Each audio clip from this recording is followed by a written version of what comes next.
Everyone says making glass in cycles is the easiest way to go about it. But you know what? They're wrong. I found a method in Octane that actually makes glass look way better, even though it's a little bit more complex. But you know what? Let me show you what I mean and why it actually matters. This video is only 5 minutes, but it's packed with insights that are gonna take your Blender Octane game to a pro level. We're diving into how to build realistic light reflective glass in Octane using techniques that most people just skip over, or it's just too complicated. But if you learn these, once you'll learn them, you'll never go back. No cycles can do this out of the box.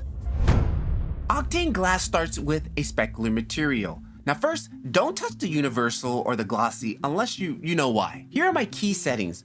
Transmission should be pure white using an RGB spectrum.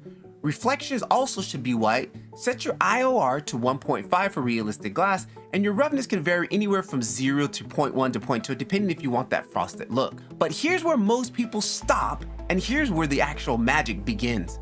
Add a scatter medium node. Plug it in, and then adjust the absorption and the scattering colors. Now this actually changes how the light travels through the glass. Suddenly, your glass feels thick, real, and it feels alive. Here's where Octane blows cycles out of the water, in my opinion. Dispersion.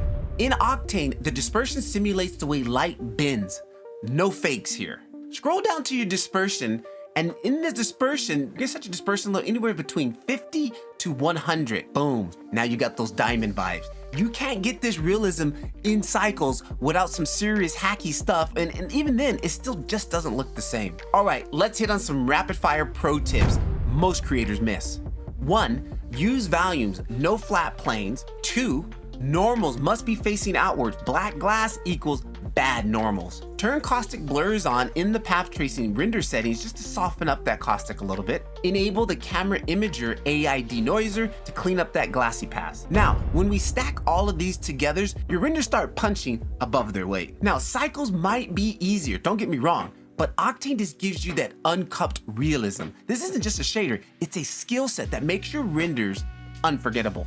And if you're just getting started in Blender Octane, maybe you're feeling stuck or you just can't figure things out, I got you covered. I made this free Blender 101 guide just for you. It's beginner friendly, it's step by step, and it's packed with everything I wish I had when I started learning Blender Octane. Trust me.